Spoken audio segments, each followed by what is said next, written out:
Hey, welcome to Graham Jones Ministries. It's great to have you here for our daily teaching video. In a moment, I'm going to jump into my series for the whole month. I'll be talking about how to receive and minister God's healing power in our lives, how to be part of a church that flows in the healing power of Jesus. I'm going to be answering questions and laying a foundation for that.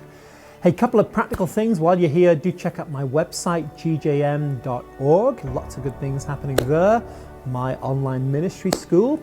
I want to say thank you to all of our ministry partners as well. They are those who commit to pray and support what we do financially. So thank you for that. If you're interested in joining that group, there's a link below. And lastly, I have a 3-hour teaching on how to receive healing. And I've seen many people healed through listening to this. We sell this, but normally we sell it, but at the moment we'd like to give it as a free gift to anybody who signs up for our email newsletter. So there'll be a link below and we will give you a digital download of this series. Great. Again, if you're on YouTube, why not hit the subscribe button there? Why not share this video with others? And let's go into that daily teaching. Well, in today's teaching, we're going to carry on with our series looking at Jesus the healer. How God heals. Does God always heal? What is God's will? How do we receive healing?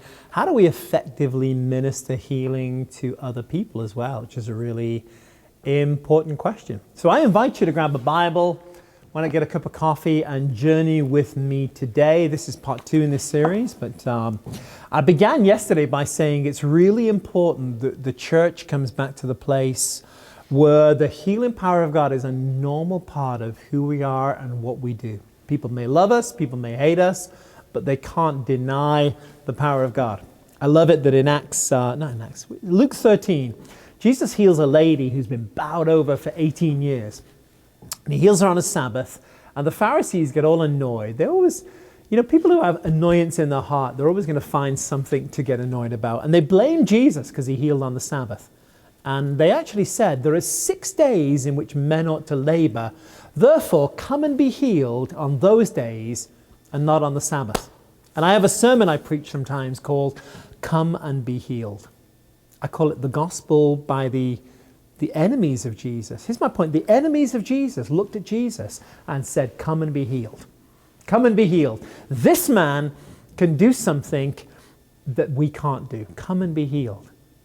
Come on, I want you to catch that today. God is saying to you and I, come and be healed. The job of the church, we're not a social club. We're not there to be social culture warriors.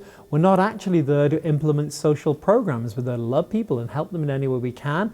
But our message, we're there to do what the world can't do. I remember seeing a poster years ago in Romania, and it said socialism can put a new suit on every man. And I think some wag wrote underneath it, Christianity can put a new man in every suit. We're here to give the world what the world can't get without it. We're not here to, teach people to drive on the left and eat with a knife and fork and do social programs. We're here to preach Jesus saves, Jesus heals, he sets people free, and he fills us with the Holy Spirit. That's our message. And I believe that when the church proclaims loud and clear and strong the healing power of God, we will see the healing power of God. We need to be bold in preaching it and bold in expecting it. I remember years ago hearing about I think it's in Romania, there were a couple of Christian brothers who led a small house church in a Romanian village under Ceausescu, under communism, and they were persecuted and, been thrown in jail and had the Gestapo, Stasi, whatever it was, after them all the time. And they were in a village in the northeast of Romania. And one day in the village, the daughter of the mayor of the town, the leader of the town, went to get a medical checkup. And she came back with the diagnosis that she had rampant leukemia and only had a few weeks left to live. And of course, like all villages, the news spread around the village, and everybody in the town came and knocked at the mayor's door and expressed their condolence. And, they're communists, so they can't say we're praying for your daughter, but you get my point. They're well wishes for the daughter. And then the 2 Christian brothers who led this church, they took their courage in their hand and they went to see the mayor. And he opened the door, and when he saw these 2 Christians at his front door, he spat on them. And he said, "What are you doing here?" And they said, well, number one, we have daughters. And if that were our daughter, our hearts would be broken. And we've come to express our condolences and our compassion. And he spat on them again. And then they said, wiping the spit off their face, they said, we believe in God. And the Mer said, I know you do. But they said, we also believe God heals the sick. Now, they said, we'd like permission to pray for your daughter, for God to heal her. Now, if you're a communist Mer, you don't believe there is a God and he doesn't heal the sick. If your daughter's dying of leukemia, you might give it a go. The brothers prayed, God healed the girl. The whole town came to Jesus Christ through one healing. And I believe there are notable miracles. I believe there are things like that God wants to do in the town I live in and the town you live in that will release his power. I mean, I'm going to talk about this for a few weeks, but really it's very simple. How do we see those miracles? We have to get this word so full of in our heart that it's exploding. And then, I know at times we don't like this, but we've got to be bold. We've got to expect this to happen. We can't simply pray, God, would you go and do great notable miracles? We need to act upon the Bible. When we act upon the Bible, we activate the Bible. So I think it's really important that we do this. And what I want to cover with you today, guys, is a very simple thought. Jesus is a healer. I want you to catch that today and just embed that in your heart as probably the first truth we'll go through in this series. Jesus is a healer. Jesus has always been a healer. Jesus always will be a healer.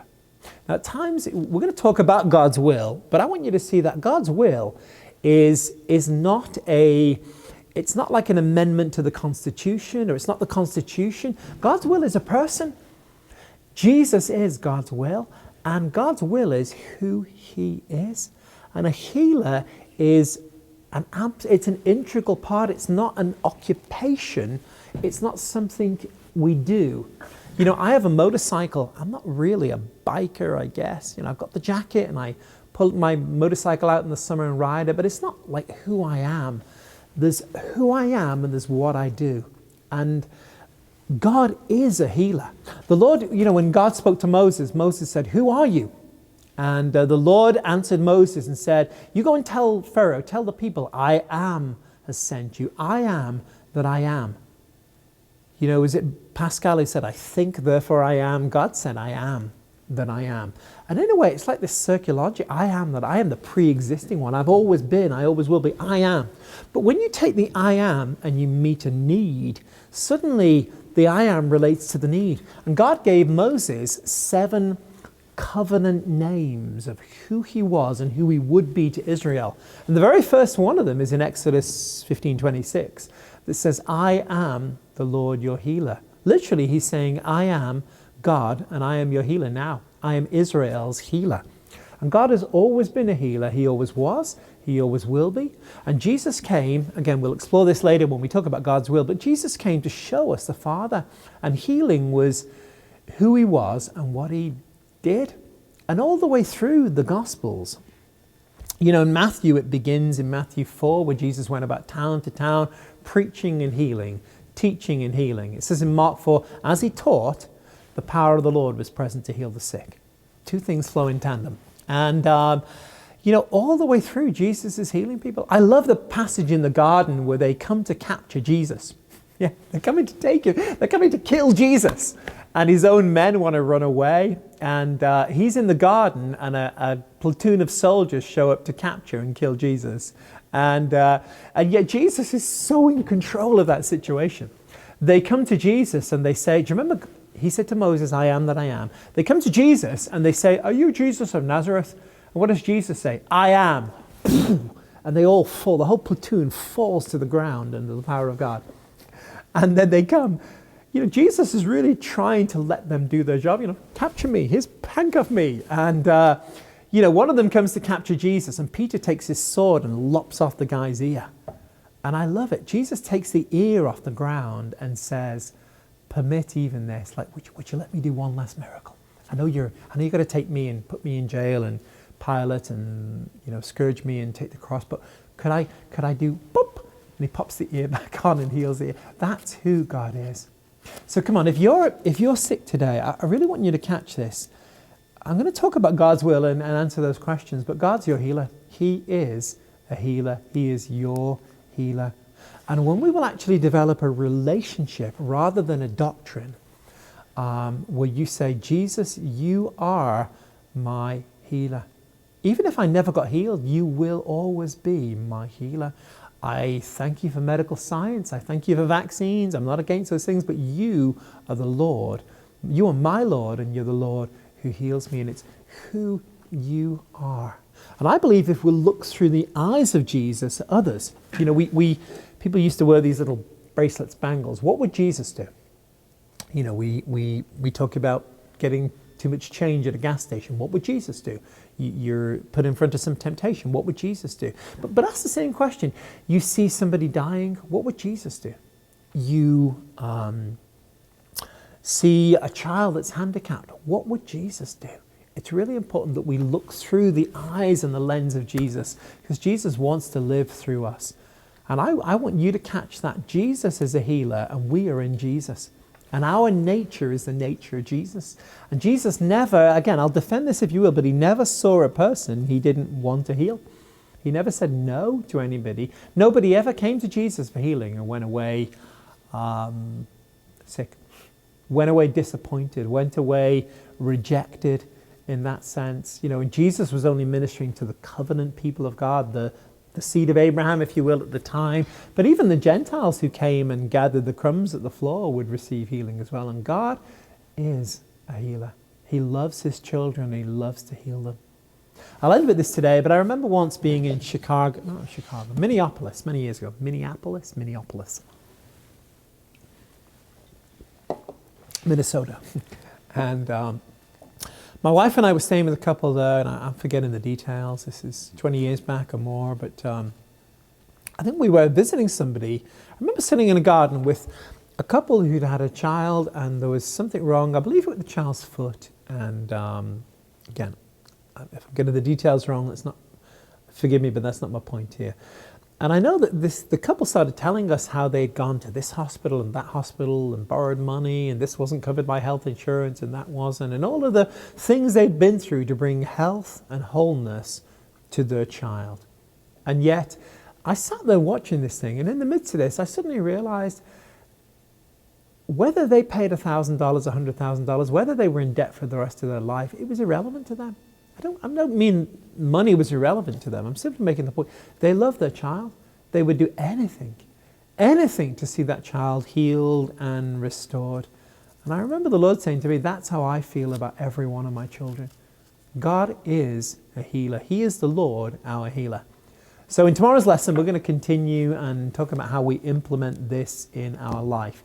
Let me do a few quick announcements before we go today. Thanks.